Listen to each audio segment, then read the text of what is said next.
Hi guys, 18 Dapper here, and today it's the match day preview for Shrewsbury versus Doncaster tomorrow night at the New Meadow. Let's get this video started.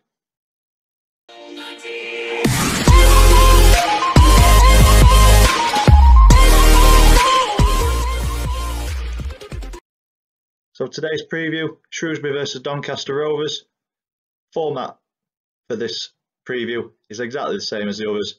We'll go through previous meetings, current form, player focus for Donny Rovers, the one to watch for Shrewsbury Town, and then finally the score prediction at the end. So previous meetings, we've not seen each other a lot. The record against Shrewsbury, it's in Shrewsbury's favour. Donny have only won 8, we've drawn 9, but we've been defeated 12 times. And over recent years, Shrewsbury have definitely had our number. All in League One, we've got 2 draws, 2 defeats, and 1 victory in the last 5. And that's from 2015. All pretty close scorelines as well. The victory 2-1 away from home, and then defeats by a goal both times, and then 2-2 draw and the 0-0 draw earlier on this season. If you do want to watch that vlog, it will be linked in the top corner of your screen now. And while that's linking, we will have a look at the league table. So this is one of both Shrewsbury's game in hand and Donny's. We've got 2 games in hand. Our other game in hand is against Bristol Rovers, who are in and around the relegation area with Shrewsbury. There's only 2 points in it. Bristol Rovers on 34 points, Shrewsbury on 36. Both played 33. Teams in and around them played 34. At the other end of the table though, Donny still looking okay in the playoffs. A draw on Saturday against Scunthorpe wasn't too bad because Peterborough got beat by Shrewsbury, so did us a favour there. We're currently 2 points inside the playoff places, 54 points, Peterborough behind us on 52, and Charlton above us on 59, so these 2 games in hand are very important for Donny. Looking at current form in all competitions, Donny, we've been beat once in the last 5, and that was in the FA Cup 5th round against Palace. 2 draws, 2 wins. So form isn't too bad. And for Shrewsbury, it looks like their form's turning around. In the last 5, they've been defeated twice, then 2 draws, and then, as I just mentioned, that victory against Peterborough on Saturday, which was a very good result. Shrewsbury's 2 defeats in the last 5 have come against high-flying Luton and Premier League outfit Wolves in the FA Cup 4th round replay as well. So 2 defeats there where I think Shrewsbury fans will probably agree with me. They weren't expecting to win those. Donny may have a little bit of an FA Cup hangover. Failed to take chances against local rivals Scunthorpe on Saturday, and then rued the missed chances by conceding the equaliser, and it finished 1-1.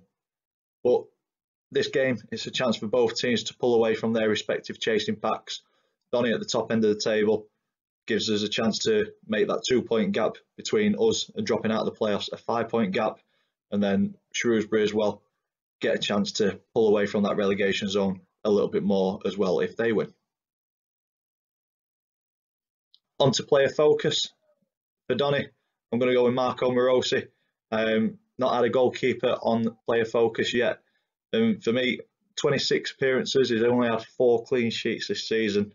He's conceded 36 times in 26 games, which is 1.4 goals per game. So he started the season as our first choice keeper, but then fell out of favour, and Lawler came in place and did a good job in goal. But recently got injured, which has given Morosi another chance to stake his claim on to be Donny's number 1. And I think he's doing okay. He's a really good shot stopper, and his reflexes are second to none. But for me, sometimes his decision making, I have to question it sometimes. Balls into the box where I feel he could come out and collect it close to the 6-yard line. I think he should be demanding that area with inside his box, but sometimes it doesn't. I don't know if that's lack of experience, first team games. I don't know. He is a good keeper. Just needs to work on that that side of his game, the decision making. And I think it shows with the amount of set pieces we've conceded. I don't know if the defence quite have the confidence in Morosi as what they do with Lawler. On to the one to watch for Shrewsbury. It's another name that I am going to butcher. Fijiri Okanabiri, Nigerian forward, 36 appearances, 14 goals. He's Shrewsbury's top scorer, but he does go on runs where he doesn't score. Having a look at his stats, there'll be big gaps where he's not scored a goal, but then there's games where he scored an hat-trick, scored 2 goals. So definitely got the ability to score a couple of goals in a game when he's on form. But I think if our defence can keep him quiet, we're on to we could get a decent result. So once again, there's a match preview but no match day vlog for this. Work very early in the morning, so an away trip to Shrewsbury on a Tuesday night unfortunately isn't doable for me. It was a game that I wanted to go to because New Meadow is not a stadium that I've been to, but it got rearranged due to our FA Cup, so unfortunately I'm missing it this season. So looking at our current form, where the two teams are, Shrewsbury have got a lot to play for, really good results, so they'll be in a lot of confidence. But I'm hoping that our FA Cup hangover's starting to go, and we need to start finding that bit of form that will keep us inside the playoffs. And I hope it's going to start on Tuesday night with a 2-1 victory to the Red and White Wizards, hopefully. So if you've enjoyed this match preview, big thumbs up for us, please. Subscribe if you haven't already. As always, thanks for watching. I'll see you in the next one.